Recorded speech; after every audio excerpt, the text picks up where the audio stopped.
Hello and welcome to On Geopolitics, this podcast from the Centre for Geopolitics at the University of Cambridge with Professor Ali Ansari and me, Suzanne Rain. Sorry, we've been away for a couple of weeks, but we're back now.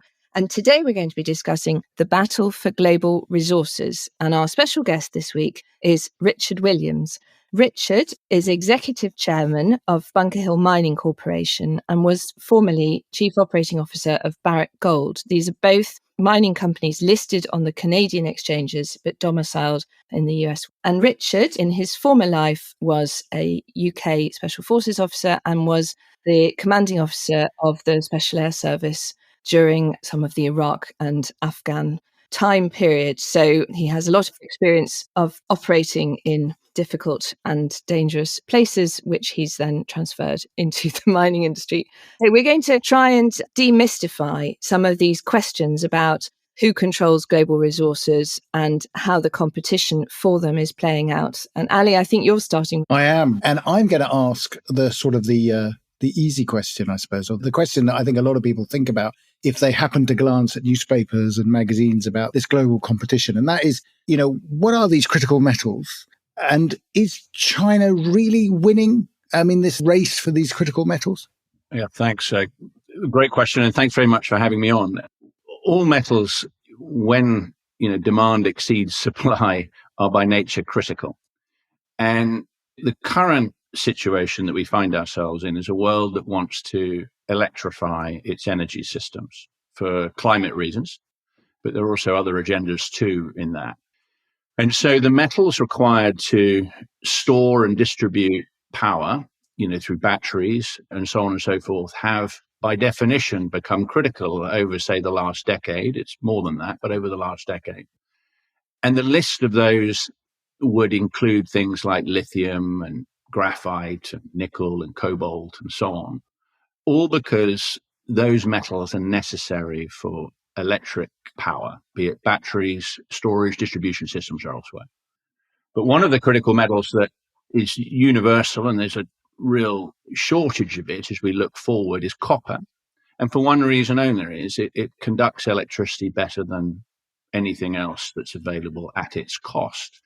So if you look at the demand for copper over time, it's directly related to the provision of electricity. So while China built its cities, which has been a big effort in China over the last many decades, and they've had to ensure that everybody's got access to power, they have to lay copper. And as a result of that, there's a huge sort of surge for investment in copper mining. And right now, what we see is a real interest in just say electric vehicles and the need to build batteries. You hear about gigafactories and so on and so forth, even in the UK. And as a result of that, people have got to mine more. And one of the problems with it is it typically takes between 10 to 20 years before you find a potential mine and you turn it into a potential mine. And if it's a large one, it can cost you many billions of dollars over that time to get it up and running. So, the problem with global supply chains for critical metals is it does require a vast amount of money to go into projects that are pretty speculative, that will take a long time to deliver. So that's a sort of relatively long-winded way of saying all metal, when demand exceeds supply, is critical. And right now, the competition around the world, or the opportunity around the world for miners such as myself, is to find metal that the world needs and sell it into the market in ways that you can make money. Now, is China winning on this? Well, China is, in many respects, because their mining industries are primarily state-owned enterprises. You can buy shares in them. If you're rather like in Saudi Arabia, you can buy shares on the public exchange of Ma'aden, which is the Saudi Arabian state-owned enterprise. They're primarily instruments of the state, but connected to commercial best practice through stock exchanges and so on and so forth. And because they're instruments of state and they're backed by state funds, they can move incredibly quickly, and they can take risks that private enterprises such as mine, owned publicly, you can buy shares in it if you wanted to, can't take. And so the real difference between China and the West, using financial jargon, is the cost of capital is virtually zero. So when they want to borrow money to build something, they go to the state and say, give us the money, and the money turns up.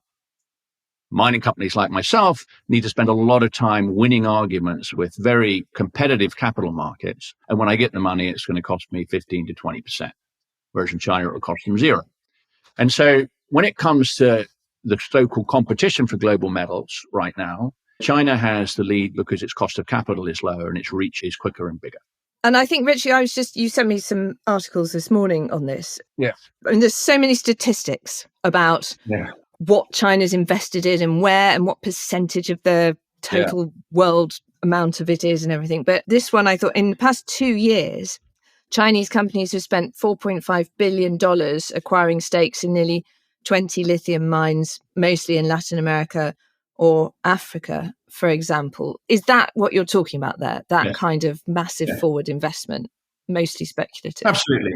And again, the asset owner, as we call it, the mine owner sitting in Bolivia or Chile or Argentina or Zimbabwe, if we're keeping to the lithium thing, will be sitting there and saying, look, I want to sell this asset to someone who's going to pay me the most amount of money as quickly as possible. And China effectively turns up with a lot of money and makes it available immediately. The Western companies turn up and they offer all sorts of advantages to people, but they simply don't move that quickly. And so what tends to happen is China that $4.5 billion, they may end up buying, 20% of it being complete rubbish, but they can just write that off. The Western major companies, the Rio Tintos, the BHPs, whoever it wants to get into lithium, they really can't afford to take that risk, and they don't actually need to deliver returns to their shareholders.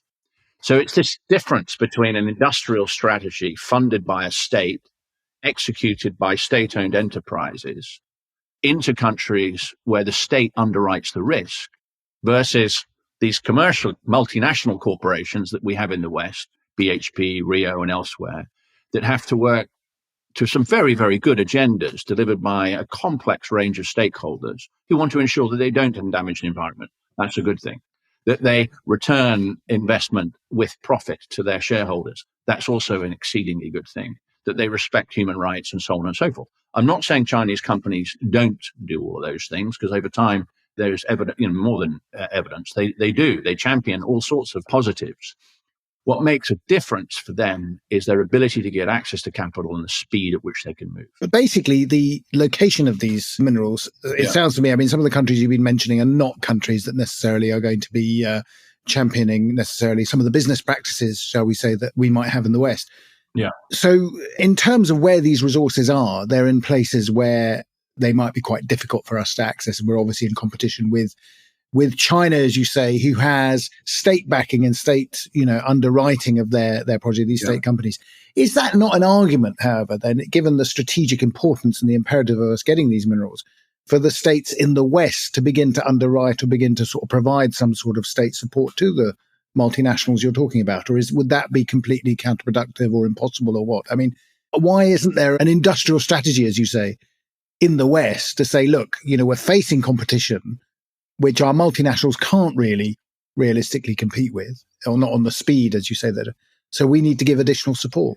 There's a very good case for that. If you pull together a sovereign wealth fund, for instance, like the Saudi Arabians have done, based on the back of oil, and are going to be investing that in the supply of critical metals to feed a new Saudi Arabian electric battery supply chain. They're able to move very quickly. They've got the money, they've got the intention, they've got the requirements. In the West, I think it's a little bit more complicated, and people forget about the fact that one of the reasons that our economies have done well over the last 20, 30 years is we've essentially been able to get cheap metal from wherever it is in the world to go into our computers, our phones, our cars, our washing machines, whatever it is. And we don't really care where it comes from. And the fact that China built its cities and its infrastructure over that same time period and needed an awful lot of metal meant that actually the refining capability, because you don't just get stuff out of the mine and it's gold. In some cases you can get that, but in the main, you're essentially sending a concentrate, which is metal laden rock, in a boat to a refinery somewhere in the world that is then converted to the final product. And those refineries are low margin businesses typically and require a lot of power, and they've quite a lot of environmental mess that comes with them. We shut most of those down in the 1970s and 80s courtesy of very good environmental regulations. But China built them all because they wanted to, and other places, they needed the metal. And so we, for years, have benefited from the fact that our mines, from wherever it may be in the world, the Congo sends its concentrate to a Chinese smelter, and at the back end of it, traders provide us the cheap cobalt that we need to go into a battery manufactured in California. We haven't cared where it's come from. And so sitting there and going, right now, this is where this strategy discussion between going from decoupling to de-risking is a little bit more nuanced message. As we go, actually, I'm worried about inflation.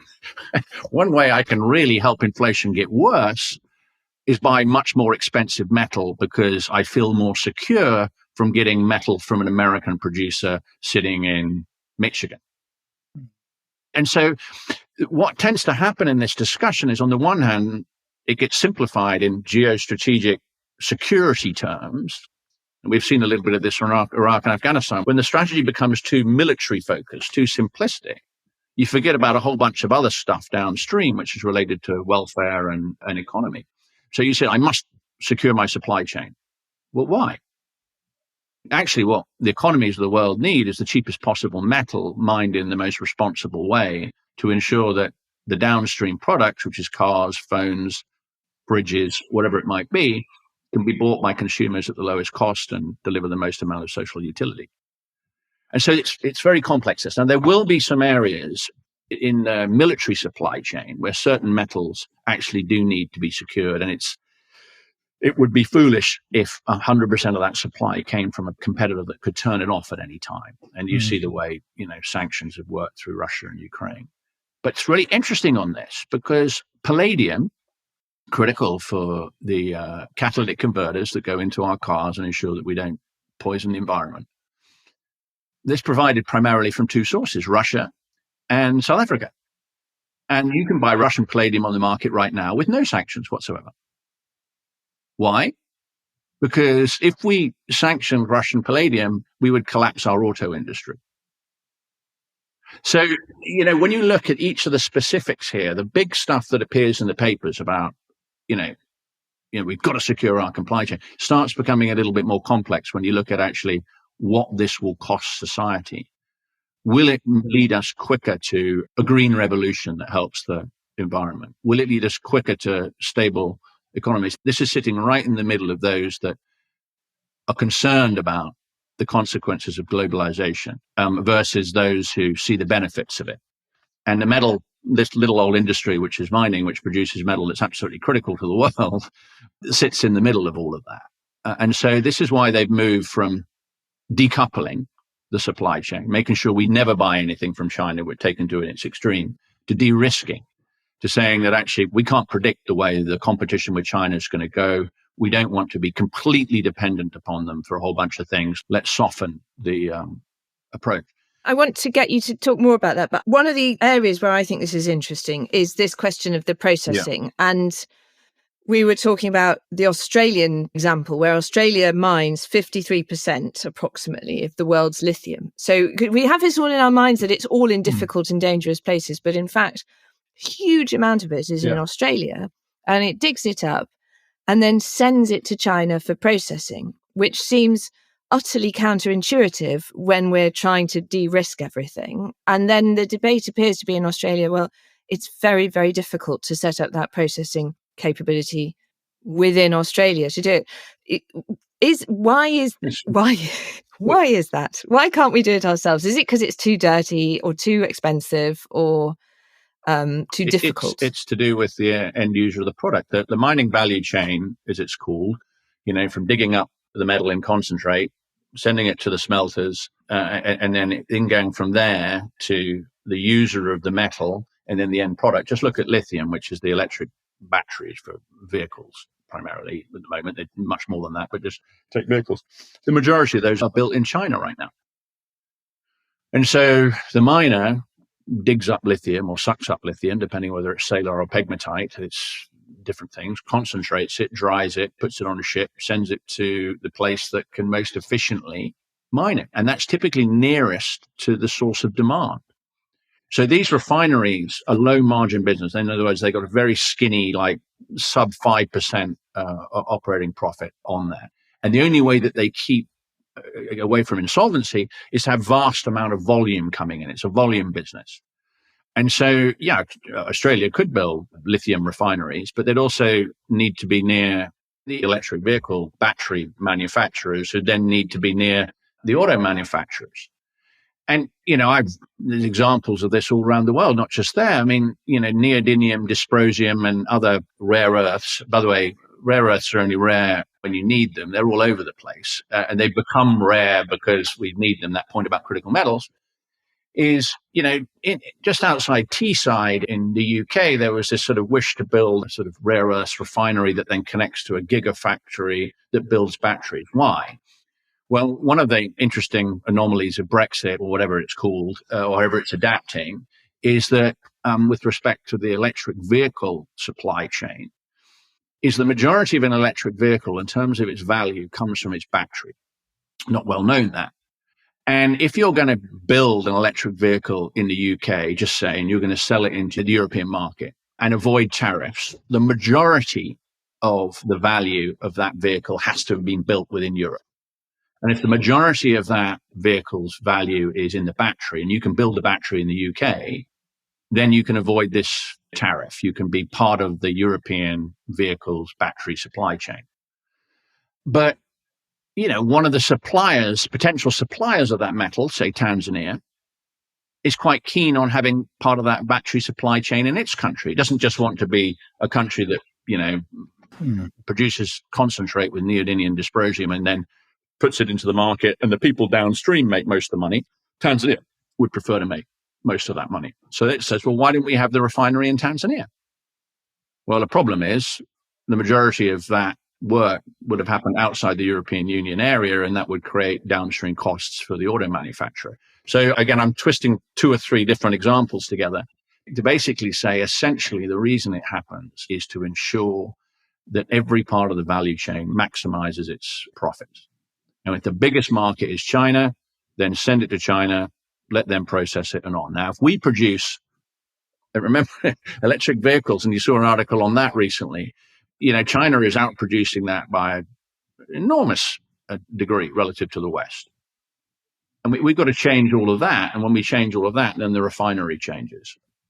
The other point I'd make on this, and sorry for a long-winded answer when it comes to refineries, is it's pertinent to Bunker Hill. Bunker Hill used to be a vertically integrated operation before it was shut down in 1980. In other words, it had a mine, it had a refinery next to it. Why did it shut down in 1980? Because it couldn't keep up with the very good environmental regulations passed in the 1970s, the Clean Air and the Clean Water Act, primarily, under Jimmy Carter. But it was started all the way back with FDR and even before that, Teddy Roosevelt, actually. And they said, we don't want to have Americans poisoned as a result of air emissions and mismanagement of the waterways. It's a good thing, by the way. So it got shut down and all got tidied up. But in that time, by 1980, most of hard rock mining in North America collapsed because you couldn't have all these dirty little smelters produce metal. And hard rock mining in the United States, not university, but just, reduced enormously. So there's this pause. Remember, the 1980s wasn't, you just got out the oil shock and you had all the other dramas. In the 1990s, you had the rise of China. And so where are smelting operations going to go? They're not going to go into very expensive North American locations with all these rules. They're going to go to the nearest market for the metal, and that's China. And so in our lifetime, that's what's happened. And now we're in this business of saying, oh, gee, actually, I want to have American-produced metal. Well, okay, where are you going to put the refinery? And into here comes Saudi Arabia, of course. Saudi Arabia's got very cheap power, great human capability, and an awful lot of money. And they are, as part of their plan, very interested in capturing part of that battery supply chain that they think the world needs. And there's a really straightforward British example as well, which is, as I understand it, correct me if I'm wrong, the UK has quite a lot of lithium, mostly in Cornwall. But in order to get it out, we'd have to dig up Cornwall, and that's not going to get past any local planning committee or indeed everybody who goes on holiday there every summer, including most of the politicians. So we're in this situation where we talk an awful lot about net zero and wanting to be green and not wanting to be dependent on China and all the rest of it. But even where we do have some of these metals in the UK, we're not seeing people on the street. We're not seeing the Just Stop Oil people protesting for the opening of mines in England. No, we're not. And there's the other, there's metallurgical coal up in the north and so on. Is that, for the UK, why would you, if you don't need to, why do you need to dig holes in the UK? Unless there's some industrial reason, some employment reason that's really going to help. We stopped needing to do all that at the end of the Industrial Revolution. And Second World War was a bit of a sort of blip. But after that, let's get our cheap metal from somewhere else in the world. And the advantages of somewhere else in the world is these developing countries, look at the DRC, but look at anywhere that's got loads of metals, can really benefit economically if it's done right as a result of the extraction of those metals.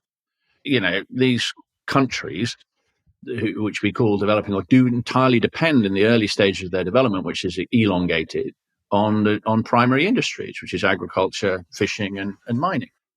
Now, have they had the best deal over the last 40 years, shall we say? The answer is evidently not. But they're all adjusting those deals now. And I was involved in Tanzania over a lengthy period of time, adjusting the terms of a mining contract there that ensures a more equitable distribution of income between the foreign investor and the host nation. That's a really good thing.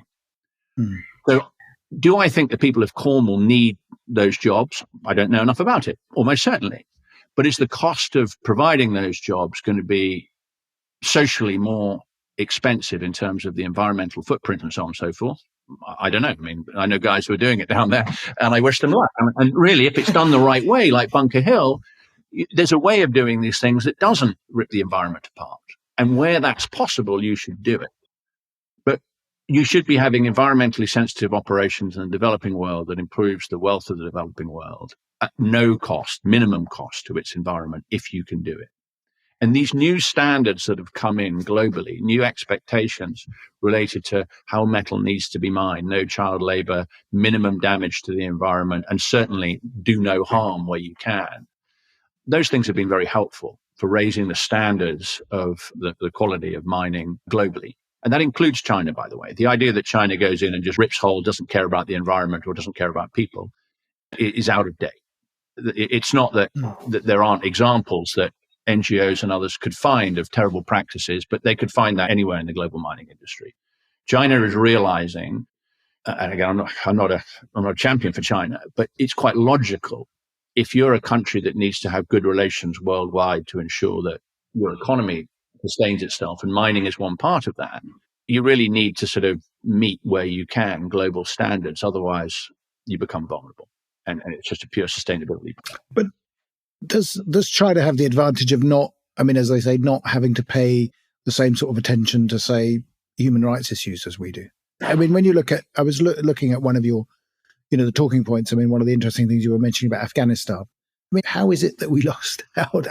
How is it that the West wasn't able? Partly we know because of the politics, but it's amazing in a sense that the Chinese have established themselves so forcefully there. And the chief beneficiaries are there. Is that, how would you explain that? Robin Cook's ethical foreign policy, in terms of its, admirable vision, also delivers great constraints to us, which we're happy to sign up for. We're not going to do deals with the Taliban who don't respect human rights in ways that our country could support. We take that view, and that's our choice, but that limits us. China, I think the euphemism would be, is more pragmatic about this. And so in Afghanistan, which is loaded with minerals, not all of which are economic, and they haven't done enough work to prove that, and that's part of the interesting legacy of Afghanistan that has to be addressed. There are some extraordinary mineral deposits, one of which is owned by China, the Metallurgical Corporation of China, MCC, that I actually did some drilling on when I was there as an Afghan mining CEO. It's got potential to be one of the world's most serious copper mines if it could be brought to production.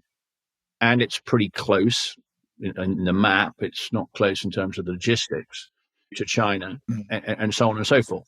Now, China will be willing, seemingly, to operate with the Taliban government to bring those metals to production. And we, I don't think, would be. It's also been, Richard, I know I keep mind. interrupting you and I'm very sorry, but as I understand it, everybody sort of gives a cautionary note on seeing China's efforts in Afghanistan on the mining front as being more successful than they actually are, in that copper deal was signed in 2008 for 30 years, and they're now halfway through it. I don't know, so you're the expert. So they've obviously suffered enormously, as everybody has, from the instability in Afghanistan. So it's just been really difficult on the ground. I don't know. I mean, the INAC copper deposits are very interesting when you get to the specifics of it. One of the reasons they haven't been able to mine it is because sitting on top of it, there is a 10th century settlement that is described by the French archaeologists as the Machu Picchu of Central Asia. And so it was nothing to do with security. It was the fact that what they want to do is dig a big hole and remove the copper. But sitting on top of the copper mine is this settlement that was originally put there because of the grade of the copper, and it sits on the Silk Road, and and mining was the reason the settlement was there in the first place. And so when I was there, you'd see it was primarily French NGOs, archaeologists working exceedingly hard to log and remove the artifacts before the bulldozers turned up.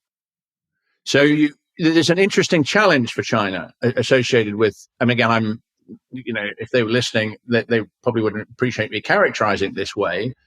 The removal of something that is so precious in terms of the history of the world in order to generate the copper, that's the real issue that got in the way.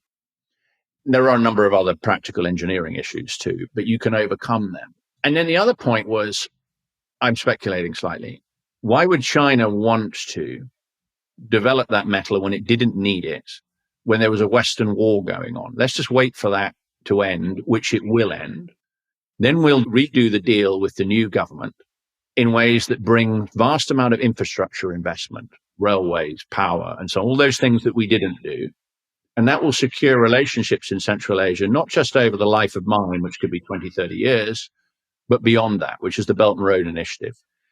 And when I looked at our time in Afghanistan, not militarily, but commercially, and I was there running a mining business there from 2010 to 2014, is you kept on asking yourself, when we leave, which we're going to, what physical infrastructure are we going to leave behind that changes the socio-economic future of Afghanistan?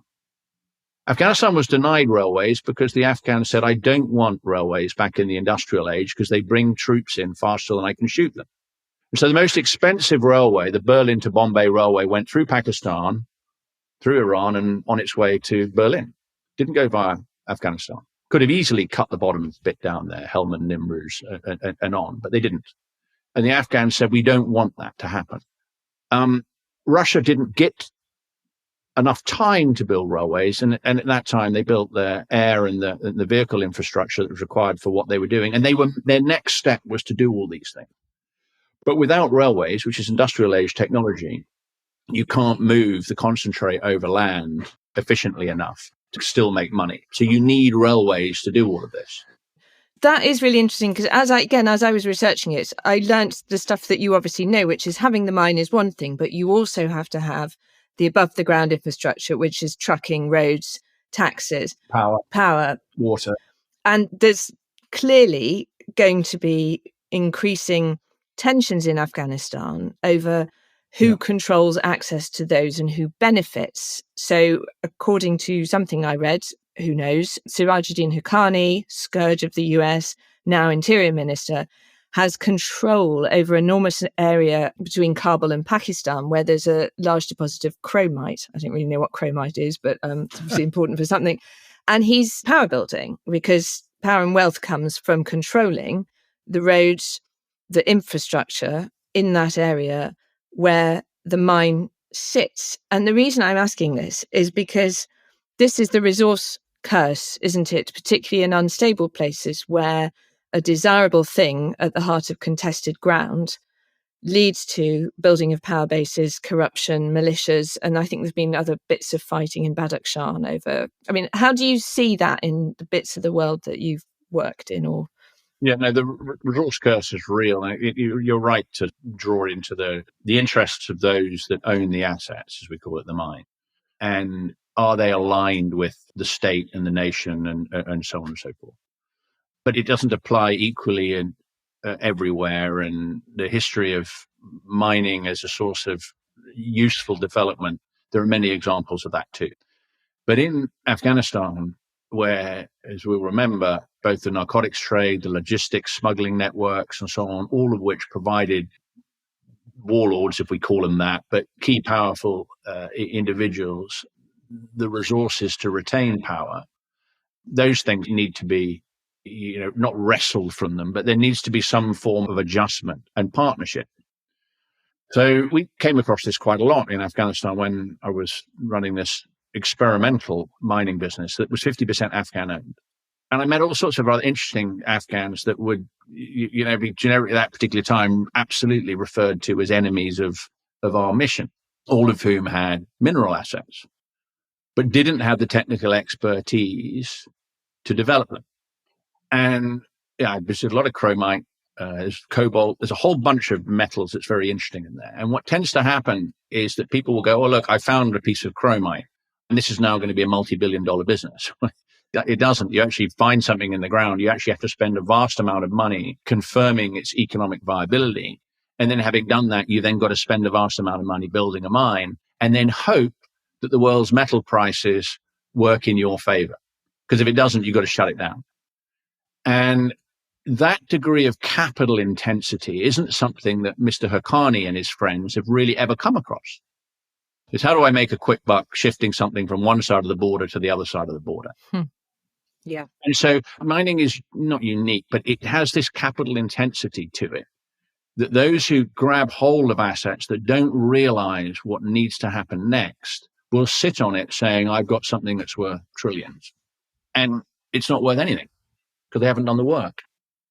But it could be worth something if they do the work, and they're not going to do the work unless someone else comes in and shares the financial load in ways that ensures that those who put the money in make decent returns too. I mean, chromite's not sufficiently important for anyone in the world to need to do a deal with Mr. Haqqani.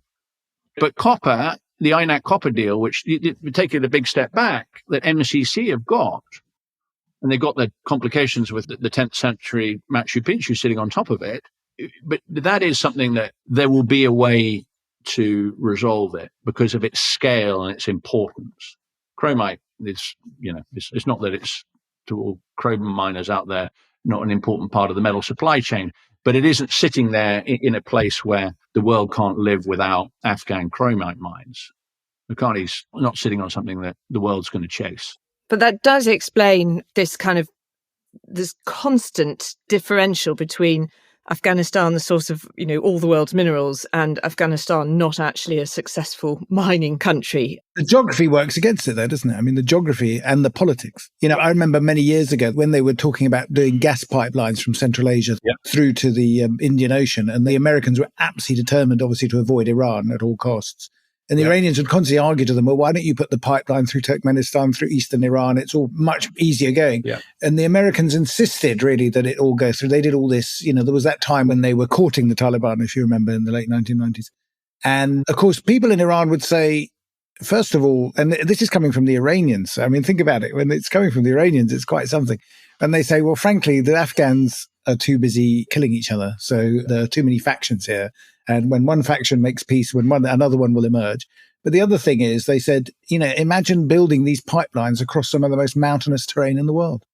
I mean, how are you going to protect them? They're all vulnerable to the fact that one faction or another will disrupt them. So it's an interesting moral tale in a way that the Chinese have settled themselves in to seize, the largest copper deposits, in the world or whatever in Afghanistan. But the idea of actually getting them out is of a whole different scale of operation, isn't it? It's a different scale. I mean, look, technically, when, as you said, Chinese won that asset in competition with Freeport-McMahon, American, multi-billion-dollar copper business, and haven't really, they've done a lot of exploring, a lot of studying, and they've tried to move some of the settlement and so on, but they actually haven't, as what I understand it, taken it to the point at which they're going to sort of construct this thing and so on.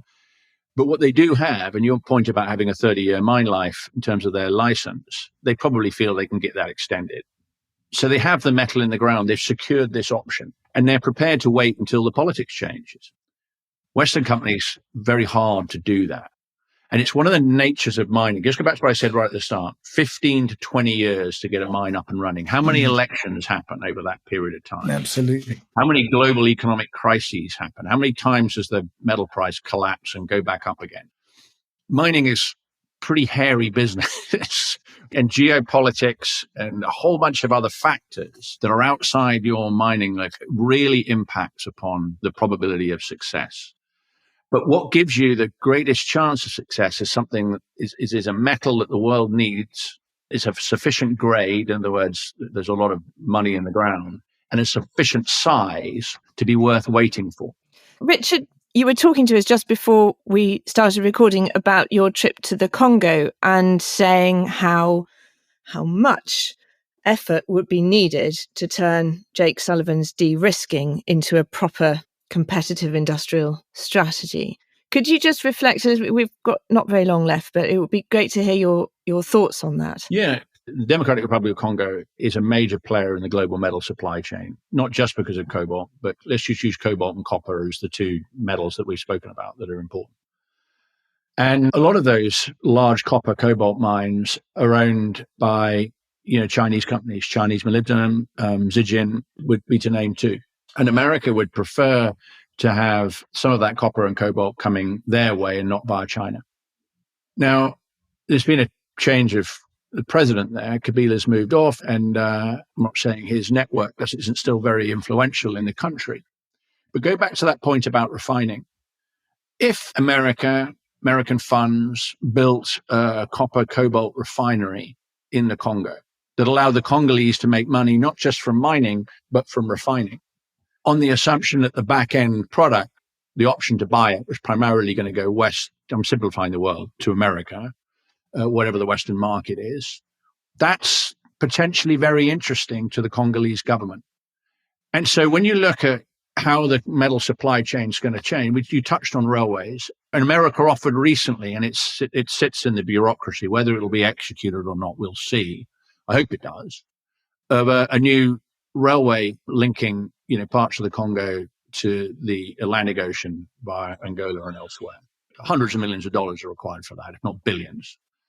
Now, if you could put that type of investment to work in the same way that China does its Belt and Road Initiative and offer a little bit more of the value chain to the Congolese, and you can do all of that faster than China can put its cards on the table, then you have a bit of a chance.